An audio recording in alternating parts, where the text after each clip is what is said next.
এবার আমরা পরবর্তী টপিকটা দেখি, সেটা এই চ্যাপ্টারে একটা ছোট টপিক আছে যেটা থেকে ইউজ করে অনেক অঙ্ক করা যায় বা না করেও আসলে অন্যভাবে করা যায়। তারপর আমরা একটু জেনে রাখি বিষয়টা হচ্ছে কি, যে দুটি সরলরেখার ছেদবিন্দু গামী অপর একটা সরলরেখার সমীকরণ আসলে দেখতে কেমন হয়। সাধারণ সমীকরণ, সাধারণ সমীকরণ মানে কি, যে আমরা জানি দুটি সরলরেখা পরস্পরকে একটা বিন্দুতে ছেদ করে এবং এই একটা বিন্দু দিয়ে আসলে কোটি কোটি কোটি কোটি সরলরেখা টানা যাবে। এটা মানে অসংখ্য সরলরেখা তুমি ইচ্ছা মতো টানতে পারবা।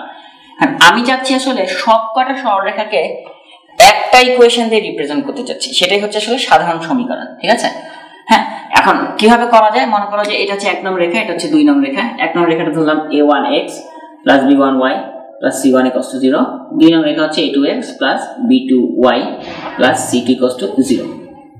আচ্ছা, এবার আমি যদি ছেদ বিন্দুটাকে ধরে নিই আলফা বিটা, তার মানে আলফা বিটা কিন্তু 1 এর মধ্যেও আছে 2 এর মধ্যেও আছে, অর্থাৎ এটা হচ্ছে আমার 1 নং রেখা, এটা হচ্ছে 2 নং রেখা, দুইটা দিয়ে এটাকে সিদ্ধ করা যাবে। তার আমি যদি দুইটা দিয়ে সিদ্ধ করি তাহলে 1 হতে কি পাবো, 1 হতে পাবো হচ্ছে a1 alpha plus b1 beta plus c1 = 0। আর 2 হতে কি পাবো, এখান থেকে পাবো a2 alpha plus b2 beta plus c2 = 0। আচ্ছা, এবার যদি আমি এরকম একটা লাইন লিখি, খেয়াল করো যে এই জিনিসটাকে এখানে লিখলাম, যার মান আমরা জানি আসলে 0, এটার মান 0।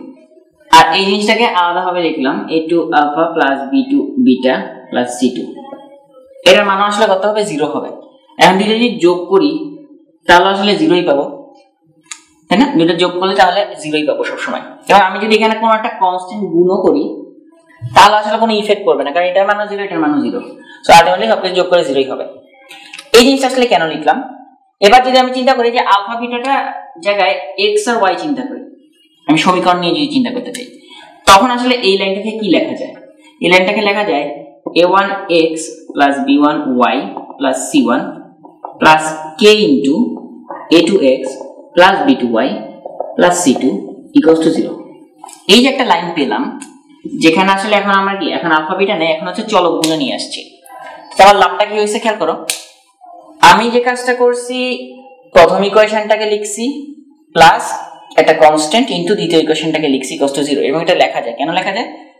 কারণ আমরা এখান থেকে আলফা বিটার জায়গায় যদি xy বসাই তাহলে এটা চলে আসে।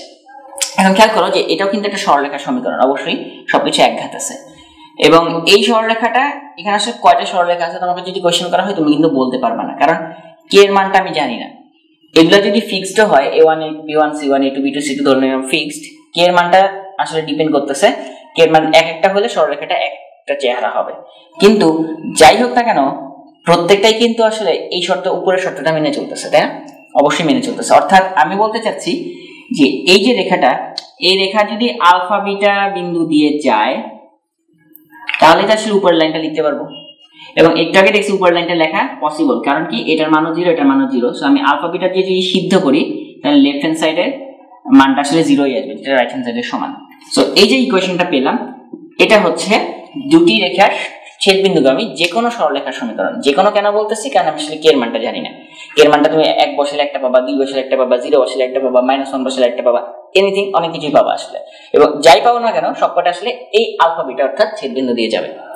সো এখন আমাদেরকে তাহলে যদি বলে যে সে 2x প্লাস 3y প্লাস 1 = 0 ও হচ্ছে যে x প্লাস y মাইনাস 5 = 0 রেখার ছেদবিন্দুগামী রেখার সমীকরণ নির্ণয় করো যা ঢাল tan 45 ডিগ্রি, ধর এটা বলে দিছে। হ্যাঁ, মানে হচ্ছে 1। তাহলে আমরা তাহলে কি ধরে নিতে পারবো, যে আমরা ধরতে পারবো যে মনে করি নির্ণয় রেখা কি হবে, এইটা 2x plus 3y plus 1 plus একটা constant into x plus y minus 5 = 0। এই যে আমরা এই সূত্র দিয়ে আসলে লিখতে পারি। আচ্ছা, এখন এটার ঢাল আসলে কত হবে? ঢাল আসলে কত হবে আমরা একটু দেখি, যে এখানে x যদি কমন নিই তাহলে x এর সহগ হচ্ছে 2 প্লাস k, y এর সহগ হচ্ছে 3 প্লাস k, আর কনস্ট্যান্ট হচ্ছে -5k প্লাস 1 = 0। তাহলে আমরা জানি ঢাল a ইকুয়ালস টু হচ্ছে -x এর সহগ ডিভাইডেড বাই y এর সহগ, যেটার মান দেওয়া আছে 1045 ডিগ্রি বা হচ্ছে 1। সুতরাং আমরা আসলে বলতে পারি যে -2 - k 3 + k = 1, তার মানে হচ্ছে এখানে কত আসে -2 - k = 3 + k। সুতরাং হচ্ছে twice k হচ্ছে -5, তাহলে k এর মান হচ্ছে -5/2। তাহলে k এর মানটা যদি আমি ওই ইকুয়েশনে বসাই দিই তাহলে নির্ণয় সমীকরণ হবে 2x + 3y + 1 ইনটু প্লাস দিয়ে ইনটু এখানে হচ্ছে -5/2, তার সাথে গুণ হবে হচ্ছে x + y - 5 = 0। তো এখন এটাকে তুমি যদি গুণ করো তাহলে আমাদের আদর্শ আকারে বের করে নেওয়া সম্ভব। তো এই অঙ্কটা আসলে অনেকভাবেই করা যায়, এইভাবে না করলেও হবে, তাই না? যে আমরা ছেদবিন্দু বের করলাম, সেটা হচ্ছে যা ইচ্ছা কিছু একটা আসবে, ছেদবিন্দুটা বের করার পর ঢাল দেওয়া আছে, বিন্দু জানি, তাহলে হচ্ছে যে y - y1 = m × x - x1, ওই সূত্র দিয়েও করে দেওয়া যায়। তো এই জন্য বললাম যে এই সূত্রটা আসলে জেনে রাখা ভালো, যে আমাদের একটা টাইপ শিখে রাখলাম, বাট ইউজ করতেই হবে এমন কোনো আসলে কথা নেই। ইনফ্যাক্ট হয়তো অনেক সময় দেখা যাবে যে এটা ইউজ করলে অনেক বড় হচ্ছে, হয়তো 2 লাইন বেশি হচ্ছে, এরকম হতে পারে। আচ্ছা আসলে অঙ্কটা এখন এই সূত্রটার একটা ব্যবহার আছে, একটা অঙ্ক আছে আপনাদের বইয়ের উদাহরণে, ওই অঙ্কটা আসলে এই অঙ্ক সূত্রটা দিয়েই করতে হবে, কিছু করার নেই। তো আমরা ওই অঙ্কটা একটু দেখি, যে এরকম কিছু অঙ্ক আসতে পারে যে বললো দেখাও যে k এর যে কোনো মানের জন্য একগুচ্ছ সরলরেখা, সেটা হচ্ছে ধরো k + 1 একটি নির্দিষ্ট বিন্দুগামী এবং বিন্দুটি নির্ণয় করো, এরকম একটা প্রশ্ন দেওয়া আছে।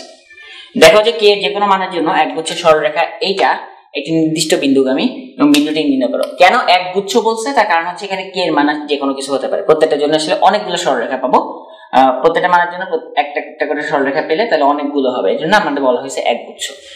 তোমাকে বলতে দেখাইতে বলছে যে সব যতগুলো সরলরেখা তুমি পাবা সবকটাই আসলে একটা বিন্দু দিয়ে যাবে, এটা আসলে প্রমাণ করো এবং বিন্দুটা কত সেটা নির্ণয় করো। তাহলে আমরা একটা কাজ করি, যে আমরা আগে লিখি যে কি দেওয়া আছে, দেওয়া আছে হচ্ছে এটা, এরকম উদাহরণে একটা অঙ্ক আছে, দেখবেন। এবার একটা কাজ করি যে গুণ করে দিই, এরপর k গুলোকে একসাথে রাখি, k ছাড়া গুলোকে একসাথে রাখি। যেমন k ছাড়া কি আছে x - y + 5, আর k গুলোকে কমন নিলে পাবো হচ্ছে x + 2y। খেয়াল করো এটা কিন্তু আসলে ওই আকারটাই, যে কোন আকারটা অ্যাকচুয়ালি এই রেখাটা অবশ্যই এই রেখা আর এই রেখার ছেদবিন্দু দিয়ে যাবে, আমরা বলতে পারি। তাহলে আমরা লিখতে পারবো যে সুতরাং 1 নং রেখাটি x - y + 5 = 0 এবং x + 2y = 0 রেখাদ্বয়ের ছেদবিন্দুগামী। এবং এটা কিন্তু আসলে ডিপেন্ড করতেছে না k এর মান কত হবে তার উপর, k এর মান যা ইচ্ছা তাই হোক না কেন, এটা সবসময় এদের ছেদবিন্দু দিয়ে যাবে। সো একটা জিনিস প্রমাণ করা হয়ে গেল।